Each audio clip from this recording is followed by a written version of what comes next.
replicating the same things that made me a success in that region, thinking that the world would bend to me. And actually, I need to bend to the world.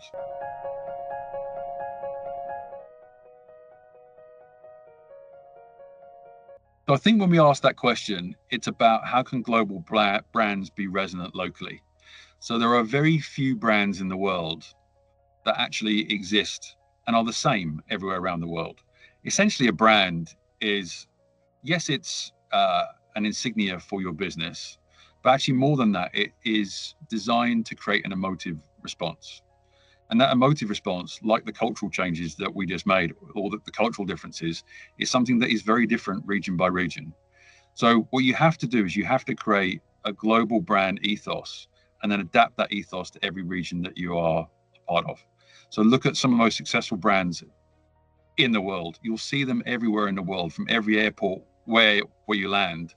But the people that represent that brand or the messaging that surrounds that brand will be different. So again, just don't try to replicate global success.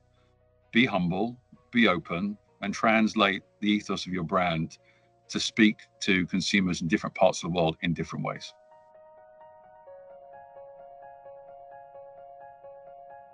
Cultural differences have a huge part to play in how successful your business is going to be.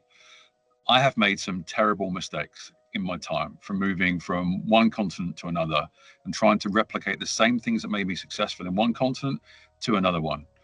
And when I've made those mistakes, the best thing to do is to learn from them, to reflect.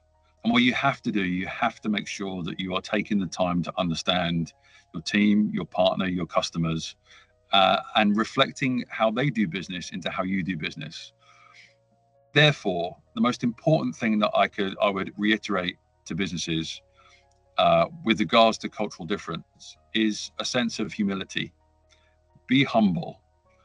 Biggest mistakes I've made in my life is when I've been too gung-ho. I've walked into a region, replicating the same things that made me a success in that region, thinking that the world would bend to me.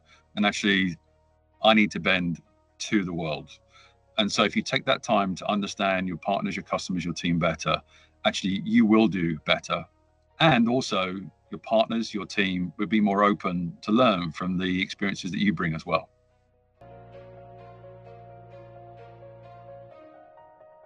I would like people to take away a sense of excitement, opportunity, and optimism.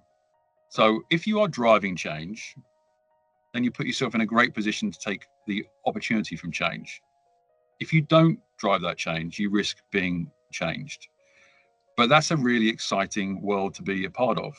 So if you use, I would like people to learn from my experiences over 25 years in the tech industry, and I'm being very fortunate to being in the room or in the company at some times that have frankly changed the world. I never realized that at the time. But you look back, and what I would want my speeches and the people that see my speeches to understand is that this is not theory, this is history.